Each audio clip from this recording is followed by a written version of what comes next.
I'm Anne, and in this video I would like to give you a good piece of advice for somebody who is worried about start teaching in infant education. First, I'm going to explain the importance of learning a language since we are young.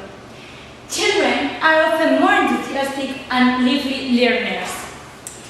When a person is a child, he has not very used to think about if or she like the subject or not. For the other hand, children are less embarrassed than adults at taking in a new language.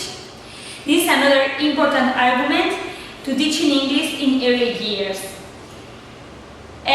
Children don't have shame, and usually don't have shame, and if they don't have shame, they talk and talk without think about what is going to say the other people about their mistakes.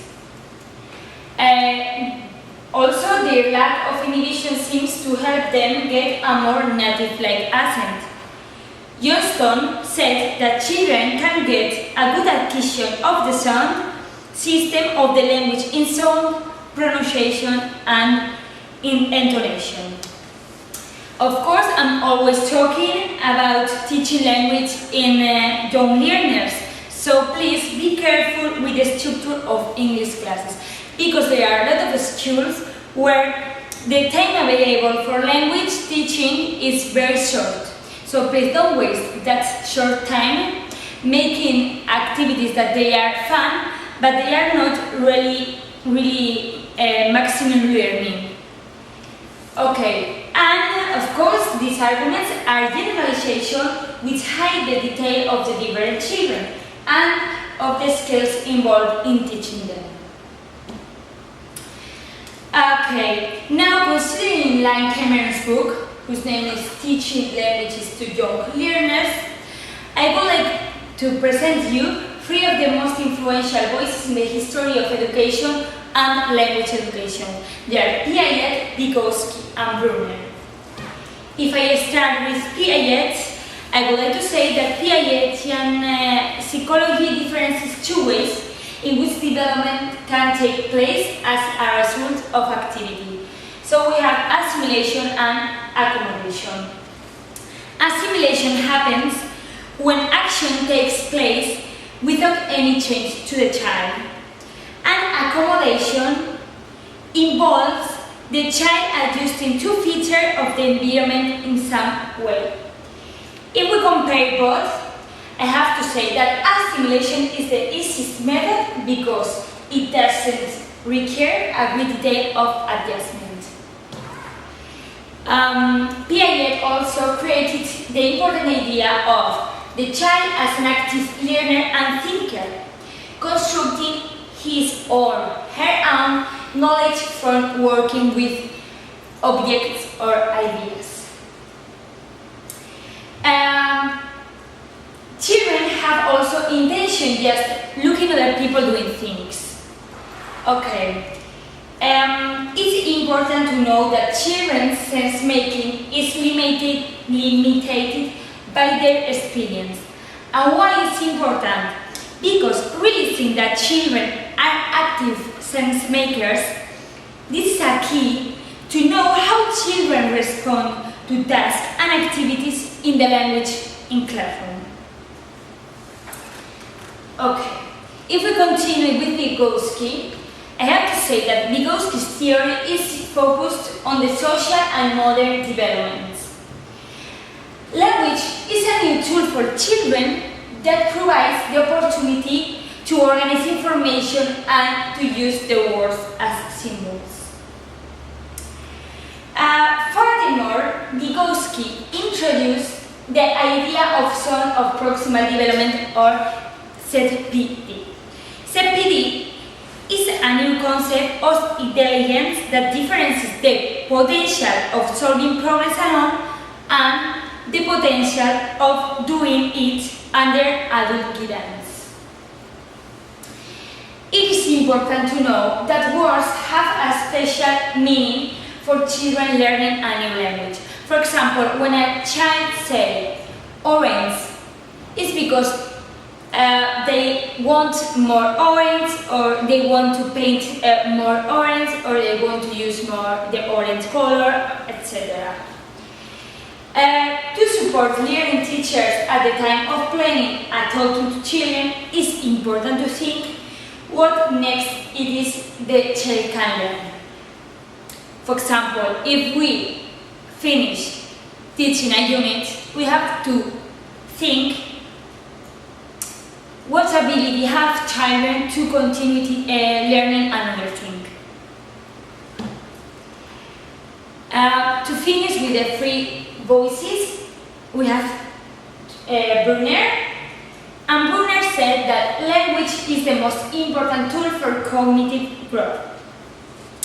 Moreover, good structuring helps to the needs of the child and adjusted as the child became more competent. So please, we have to try to help children structuring activities, etc. Brunner also said that routines are very important for children inside the class and outside the class. Routines are readjustments provide an important step for language and cognitive development. Now I would like to finish with Brunner saying that teachers can help children. We have helped children to attend to what is the relevant, adopt useful strategies, and remember the whole task and goals. Always using, suggesting, helping with the significant, providing focusing activities, being explicit about the organization, etc.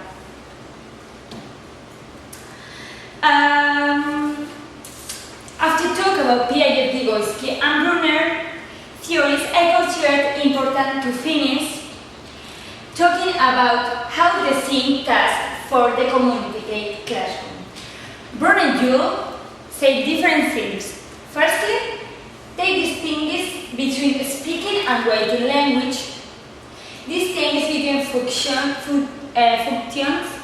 which are interactional and transactional.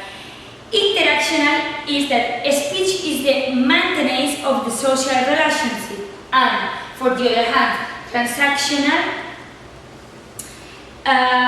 is concerned with the transfer of information. They also distinguish between monologue and dialogue speaking.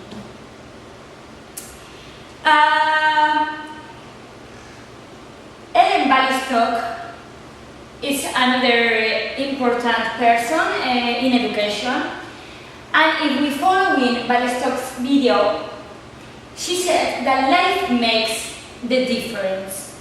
So that is why submersion is the best means of language learning available to adults, and foreign exchange students are such a good idea. Okay, so every new day is another chance to change your life. In conclusion, we have to remember always the child is an active learner and thinker, constructing his or her own knowledge from working with objects or ideas. For the other hand, it is important to know that children's sense-making is limited by their experience. Also, language is a new tool for children that provides the opportunity to organize information and to use the words as symbols. Words have a special meaning for children learning a new language. We can't forget this argument. Good structuring helps to the needs of the child and adjusted as the child becomes more competent. And of course, teachers can help children to attend to what is relevant, adopt useful strategies, and remember the whole task and goals. And of course, we can use this argument for teachers and for parents also. So this is the bibliography that I use: Lee Cameron's video, books, text, Dave Newman's book, and Helvia's video. And in the first time I used Johnston's arguments. So, I'm Anne, and that's all. Thank you.